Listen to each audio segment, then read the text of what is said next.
Assalamualaikum warahmatullahi wabarakatuh. Selamat datang di channel YouTube Dosen Luar Biasa. Apa yang luar biasa? Saya juga nggak tahu. Oke, karena saya di sini hanya dosen Anda yang memaparkan materi untuk melengkapi perkuliahan Anda. Baiklah. Nah, di video kali ini saya akan membahas berkelanjutan dari video sebelumnya mengenai media pembelajaran seni dan bagaimana mendesainnya, gitu ya. Oke, baiklah. Nah, di sini akan kita membahas apa itu media ya. Untuk mendapatkan proses komunikasi yang baik, dibutuhkan media yang mengantarkan informasi tersebut ke penerima. Lalu, di dalam proses belajar mengajar yang pada dasarnya merupakan proses komunikasi, seringkali media pembelajaran di dalam dunia pendidikan dikaitkan dengan sukses atau tidaknya suatu proses belajar mengajar.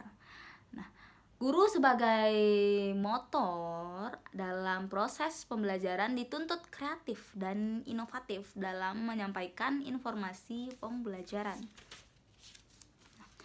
Di dalam pembelajaran seni di sekolah, guru tidak hanya dituntut kreatif dan inovatif, namun guru diharapkan peka terhadap minat dan bakat anak kepada bidang seni tertentu.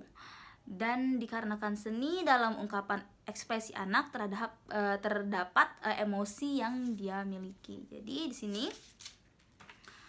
untuk media pembelajaran seni itu guru atau motor atau pengontrol di dalam kelas itu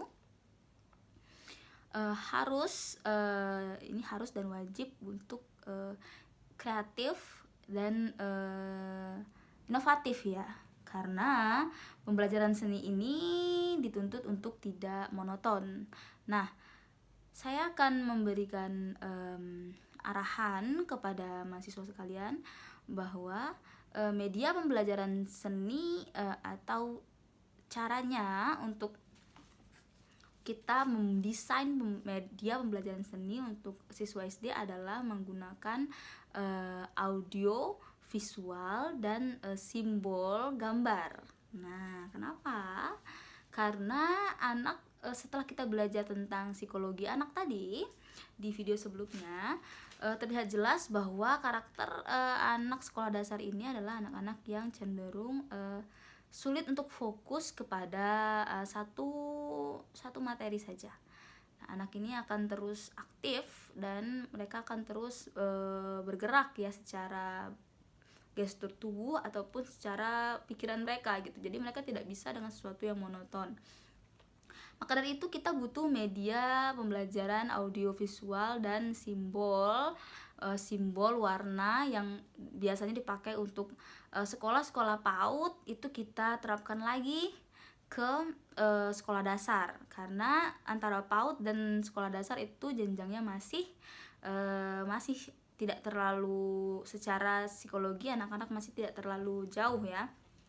Nah, bagaimana sih kita mendesainnya? Tadi kan di video sebelumnya saya sudah mengatakan bahwa kita harus memetakan anak dulu ya. Pada saat kita persepsi pembelajaran pertama masuk ke kelas, kita harus memetakan dulu berapa anak yang menyukai pembelajaran seni rupa, berapa anak yang menyukai pembelajaran seni musik, dan berapa anak yang senang mempelajari seni tari. Jadi setelah kita memetakan, kita tahu komposisi setiap kelas. Nah, kita akan coba merancang bagaimana.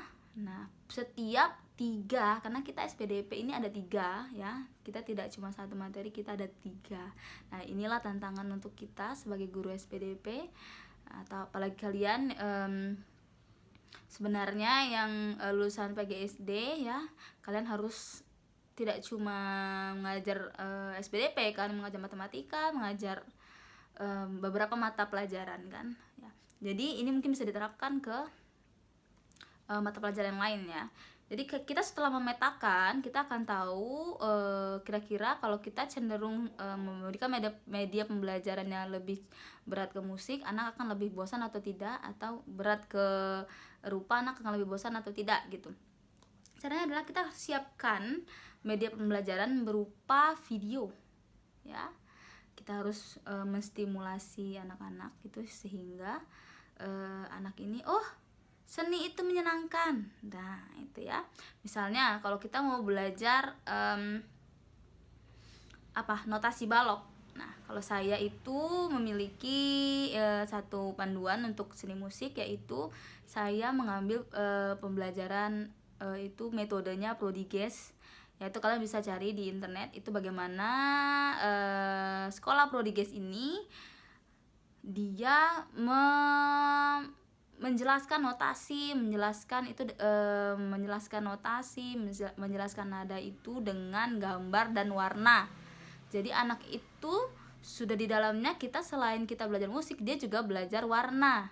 Ya kan, itu sudah dapat, di dalamnya sudah ada seni rupa. Dan mereka juga belajar simbol seperti cherry. Nah, cherry dibagi 2 kosakatanya, itu 2 tepuk ya anak-anak. Cherry. Beat untuk 1 kali tepukan ya anak, ritmik. Nah, jadi mereka yang mereka ingat adalah simbol buah cherry dan simbol buah beat. Nah, gitu. Jadi itu yang pertama, kita harus siapkan beberapa media pembelajaran itu video. Jadi silahkan cari referensi video-video yang menarik tentang seni musik. Lalu kalau seni rupa, video juga lagi berikan. Jadi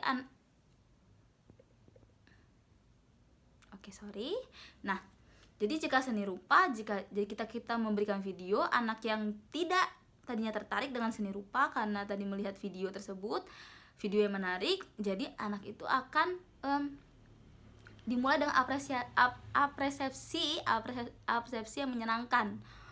Oh iya, ternyata menggambar itu gampang ya. Ini loh tutorial menggambar, videonya seperti ini.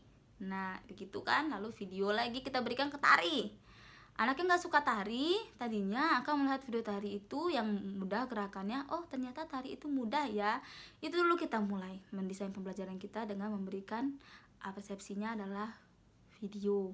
Lalu setelah video, kita akan mendesain lagi pembelajaran itu dengan, ayo nak, kita coba berkelompok. Nah, karena dengan psikologi anak-anak yang kita bahas sebelumnya, mereka sangat senang melakukan segala kegiatan itu dengan berkelompok dan bersosialisasi, ya kan? Ayo nak, kita contohkan bersama-sama dulu ya. Setelah kita contohkan bersama-sama, nah, ayo kita bentuk kelompok. Nah, mereka akan senang sekali dan tadinya mereka tidak menyukai seni tersebut, menjadi mereka ingin mempelajari. Nah, yang sudah senang menjadi lebih tertarik. Nah, setelah video, kalian bisa memberikan audio seperti ketika kalian belajar mengenai suara, dinamika, dan tempo, berikanlah audio. Nah, stimulus dengan audio. Misalnya gimana musik yang cepat, yang pelan, terus atau sedang menggambar, diberi, ayo nak, dikasih temponya ya. Kalau ibu beri waktu ini kita lomba, seperti itu, diberi sound yang memacu adrenalin mereka, karena anak-anak musik itu sangat suka sekali berkompetisi. Nah, lalu kalau tari, ayo nak kita belajar pola dengan pola tari dengan musik yang seperti ini. Nah, jadi tadi ada video yang menarik, yang wah gitu, yang menyenangkan, dan kita mulai lagi dengan audio. Nah, tadi kita memanfaatkan media pembelajaran yang kreatif dan inovatif. Nah, setelah kita memberikan stimulasi yang menyenangkan, kita akan melihat bakat-bakat anak. Nah, tujuan dari guru, biasanya guru kalian kan akan menjadi guru kelas biasanya. Nah, guru kelas ini adalah memilah dan memilih anak-anak yang berbakat di bidangnya masing-masing. Nah, seperti itu. Jadi, setelah kalian merangkai itu, kalian akan membuat rancangan pembelajarannya. Nah, silahkan buat rancangan pembelajarannya seperti apa yang menarik. Seperti saya bilang tadi, persepsinya dimulai dengan apa, lalu kalian taruh video itu di mana, di pembelajaran keberapa dan keberapa.